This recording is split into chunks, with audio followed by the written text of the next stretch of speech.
ডেৰমান বজাত হাতীটো পূব ফালৰ পৰা আহিছে, এটা প্ৰকাণ্ড মুখনা হাতী আহি পেলাই আমাৰ দাদা শ্ৰী ৰাজেন্দ্ৰ কলিতাৰ ঘৰৰ মুধত যিখিনি ঠাইত বিচনাখন আছিলে, শুই আছিলে ঘৰৰ পৰিয়ালবোৰ, সেইখিনিতেই মানে বেৰখন ভাঙিছে।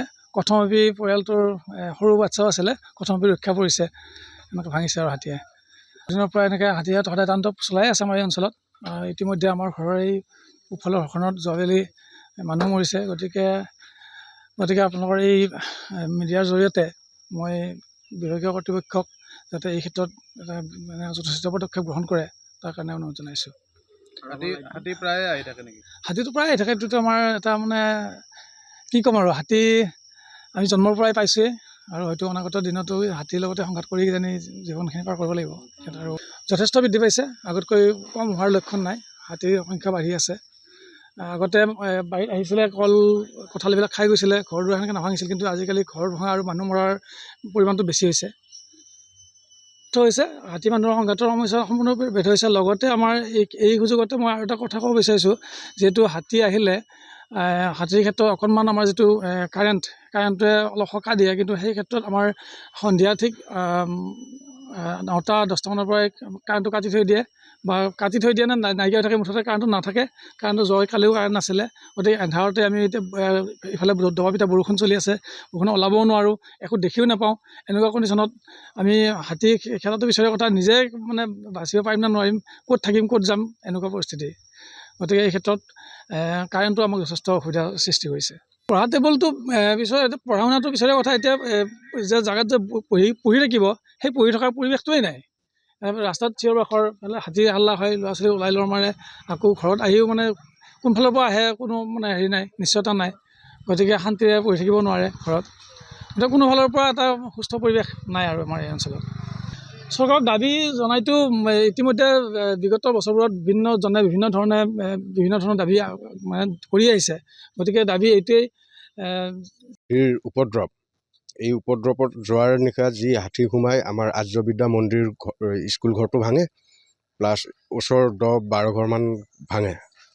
তাৰ উপৰিও ৰাতি বৰষুণৰ কাৰণে সিমান মানে আমি আগবাঢ়ি যাব নোৱাৰিলোঁ। ফৰেষ্টৰ মানুহৰ কোনো মানে নাই, তেওঁলোকক মাতিলেও বহুত দেৰিকৈ আহি পায়। হাতী মানুহৰ সংঘাত হৈ উঠাৰ পিছতহে তেওঁলোক আহি পায়। তাৰ উপৰিও আমাৰ যি নেকি MCLA MLA, তেওঁলোকেও কোনো আমাক সহায় নকৰে একো। সেয়ে কাৰেণ্টৰ আমাৰ নাথাকে, ৰাতি অন্ধকাৰত আমি থাকিব লগা হয়। বৰষুণ দিলে আমাৰ তাতকৈ বহুত বেছি অসুবিধা হয়, কাৰণ কাৰেণ্টটো নাথাকে। তাৰ উপৰিও এই যিটো এতিয়া আমাৰ মানে ফৰেষ্ট ডিপাৰ্টমেণ্টৰ গাফিলতিত বহুত মানুহে আমাৰ প্ৰাণো হেৰুৱাইছে। সেই গতিকে আমাক মানে যিখিনি প্ৰয়োজন, সেই প্ৰয়োজনৰ মানে আমাক সময়ে সময়ে যোগান ধৰিব লাগে, বা হাতীৰ খেদি পঠিওৱাত মানে সহায় কৰিব লাগে আমাক। আৰু যোৱা ৰাতি যিটো মানে আৰ্য বিদ্যা মন্দিৰ আমাৰ যিটো ৰান্ধনী ঘৰৰ ভিতৰত চাউল বা কিবা যিমানবিলাক খোৱা বস্তু আছিল সেইবিলাক খাইছে, অনিষ্ট কৰিছে, সেইবিলাক বহু ক্ষতি কৰিছে। আৰু স্কুল ঘৰটো মানে বহু ক্ষতি কৰিছে। হাতী সদায় বুলিও ক'ব পাৰি, 2-এদিন হয়তো মাজত নাথাকে, কিন্তু সদায়ে থাকে বুলিও ক'ব পাৰি। নাই, তেওঁলোক ব্যৰ্থ হৈছে, আমাৰ ফৰেষ্ট ডিপাৰ্টমেণ্ট ব্যৰ্থ হৈছে, প্লাছ আমাৰ এইটো কি কয় MCLA MLA, তেওঁলোকক সম্পূৰ্ণ ব্যৰ্থ, মানে ক'ব গ'লে চৰকাৰ ব্যৰ্থ সংঘাতৰ ক্ষেত্ৰত। হয়, হাতী আজি বহু বছৰ ধৰি আমাৰ হাতী ইয়াতে বহুত সংঘাত। আমাৰ যোৱা বছৰৰ উপৰি বছৰ আমাৰ ইয়াতে নাই বুলিও 5-6 জন মাৰিলে। আমাৰ বাদলাপাৰাত এজন মাৰিলে, দিনতে 6টা বজাতে আমাৰ হাতীয়ে মানুহ মাৰিলে। আৰু আমাৰ ইয়াৰে 3টা বজাত আমাৰ ইয়াতে স্কুল ঘৰ ভাঙি গৈ হিতেশ ডেকাৰ ঘৰৰ পিছফালে আমাৰ কুশেশ্বৰ ডেকাক মাৰিলে। আমাৰ এই যে আমাৰ কাৰেণ্টটো আমাৰ একেবাৰে নাথাকে। কাৰেণ্টটো থাকিলে আমি সকাহ পাওঁ, কাৰণ কিয় আমাৰ পোহৰ হৈ থাকে, পোহৰ হৈ থাকিলে আমি তেখেতক দেখা পাওঁ, দেখা পালে আমাৰ এটা সকাহ। কিন্তু আজি আমাৰ 2-3 বছৰ হ'ল আমাৰ লাইনটো এনেকৈ কৰে, অলপ বৰষুণ যদি দিয়াৰ মুহূৰ্তৰে 3-4বাৰ ঝাক্কা লগাই দিয়ে, দি উঠি তেওঁলোকে লাইনটো বন্ধ কৰি দি আমাৰ গাঁৱৰ লাইনটো কাটি দি থয়।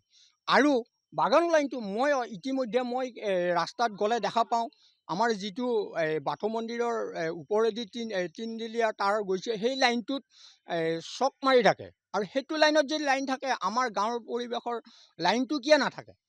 এতিয়া যোৱা ৰাতি আমাৰ ইয়াতে হাতী আহি আমাৰ এই স্কুলত ভাঙিছে, এটা লাইন নাই। আমাৰ বৰষুণ ইফালে একে দবা পিটা বৰষুণ, আমাৰ এই বৰষুণত আমি লাইট মাৰি কিবা কৰি তেওঁক সকাহ কৰি আমি জীৱনটো বাচাইছোঁ। আৰু আমাক এই কাৰণে আমাৰ এই লাইন কৰ্তৃপক্ষক আমি জনাইছোঁ যে তেওঁলোকে লাইনটো অলপ চেক আপ কৰি আমাৰ এই বগৰীতল অঞ্চলত তেওঁলোকে অলপ তদাৰক কৰিব লাগে আমাৰ লাইনটো থাকে। আৰু মোৰ ঘৰত মাত্ৰ 4টা বাল্ব, তাতে 300 টকা বিল আহে, 500 টকা বিল আহে।